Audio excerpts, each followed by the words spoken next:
দাঁড়া বলছি। এই বাবু, তোর দিদি বাইরে রয়েছে, ওর কিছু জিনিস কিনতে হবে। ওর অ্যাকাউন্টে তুই 5,000 টাকা পাঠিয়ে দে তো।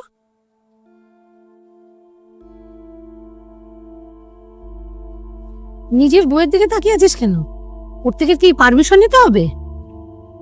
না মা, সেরকম কোনো ব্যাপার নেই, আমি পাঠিয়ে দিচ্ছি দিদিকে এক্ষুনি। পাঠাবো বলে ফোনটা রেখে দিলি কেন? এক্ষুনি পাঠা, ওর দরকার। পাঠাচ্ছি।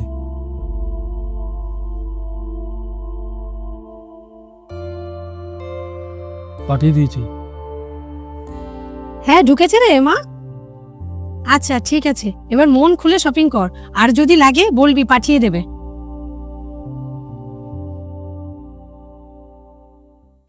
অঙ্কিতা, আমার টিফিনটা দিয়ে দাও, আমাকে দোকানে বেরোতে হবে। হ্যাঁ দিচ্ছি। কিরে বাবু, খুশির খবরটা পেয়েছিস? কিসের খুশির খবর মা? তোরা তো মাম্মা মামি হতে চলেছিস। হ্যাঁ পেয়েছি তো। বাহ, শুধু এইটুকুই বলেছে, আর কিছু বলেনি? না, আর কিছু তো বলেনি। কেন, আর কিছু কি বলার ছিল? হ্যাঁ বলার তো অনেক কিছুই ছিল। তো দিদি বলছিল যে ওর বাড়িতে তো কোনো ওয়াশিং মেশিন নেই, তো তুই একটা ওকে ওয়াশিং মেশিন কিনে দে, যেরকম তুই কিনেছিস। আর তুই তো বুঝতেই পারছিস যে এই অবস্থায় হাতে তো কাছাকাছি করা যায় না, তাই ওয়াশিং মেশিনটা থাকলে ওর একটু সুবিধা হবে। আমি বুঝতে পারছি না, আমি যখনই তোকে কিছু বলি তখনই তুই বউর দিকে তাকাস কেন রে?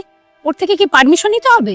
মা, ব্যাপারটা পারমিশনের নয়, ব্যাপারটা হচ্ছে একটু বেশি বাড়াবাড়ি হয়ে যাচ্ছে এবার।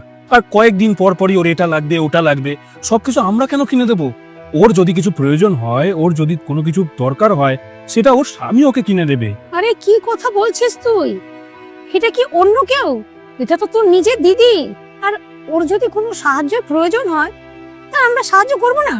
হাত পা গুটিয়ে বসে থাকবো? মা, সাহায্য করা আর এরকম ভাবে দেওয়া, এই দুটোর মধ্যে অনেক তফাৎ আছে। ও তো ভাবছে যে আমি আমার ভাইয়ের থেকেই চাইছি, আমি পেয়েই যাব।